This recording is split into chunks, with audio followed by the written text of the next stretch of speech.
So one interesting about like serving in England is that because there are so many people from different parts of the world, so they speak a lot of different languages. So I would say most of the people you meet on the street, English is not their first language. Yeah, so teaching can sometimes be really hard. Seems like English is not my first language and it's not their first language either. So we need to try to communicate, but that makes it really important for us to rely on the Spirit.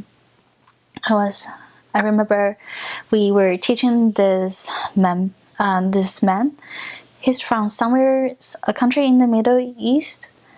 Yeah, and he just moved to England, so he was still learning his English. He barely knows any English. He understands, but he doesn't know how to speak it. So he came to our English class with his friend because his friend told him that, oh, there are free English class at church. So he came and he wanted to learn more about our church. And I know he spoke Farsi and Persian. And we were trying to ask around, see if any members know how to speak Farsi and Persian that can come to our lesson and help us translate. But yeah, we didn't find anyone. So that was really interesting. My first lesson with him, we were teaching him about the restoration of the gospel. And I was explaining about the prophet. We were in a classroom at church, and I was drawing Moses with the Red Sea with the people following him behind me on the whiteboard, and I circled Moses, prophet, and he finally understood what prophet is.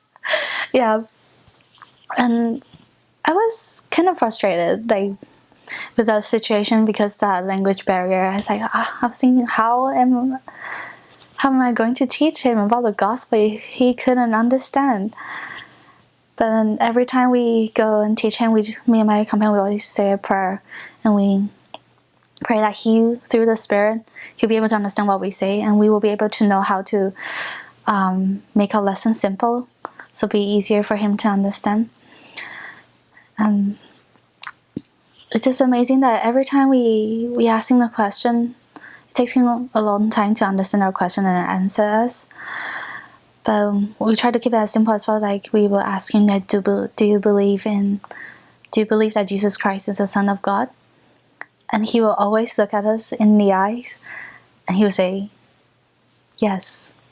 And just that really firm yes. Like we didn't even need to ask him why or how that will change your life, because that yes just express it all. And I didn't teach him for long. Soon I got transferred to another area, but my companion that was with me in warfare at that time, later on she emailed me and told me that this man, he got baptized. And I was so happy. I was like, how did you do it? And she said, well, after you left, no one could draw. So we just asked members to come and then bring their tablets so we can use Google Translate. Yeah. But his faith, my comment told me that he is so faithful, that he comes to church every week. Although he couldn't understand the word in the sacrament meeting, but he just always sits there and listens. And he reads his Book of Mormon in Farsi.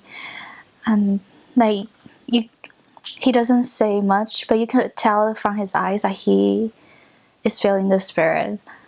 And that sometimes, my comment said that sometimes when she sat next to him in the sacrament with the members, you can kind of hear him like sobbing, because he was touched by the Spirit during the sacrament. And yeah, that was a really special experience for me.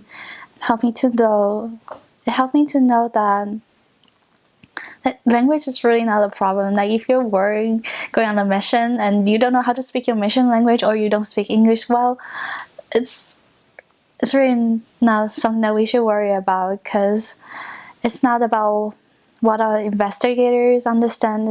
It's all about how they feel, how the Spirit touched them in their heart. Even the person without that full comprehension of the language, but the Spirit can still speak to him, like to his heart. Yeah, so It really helps me to learn that it's so important to rely on the Spirit. If we can't teach with the Spirit, we really can't teach.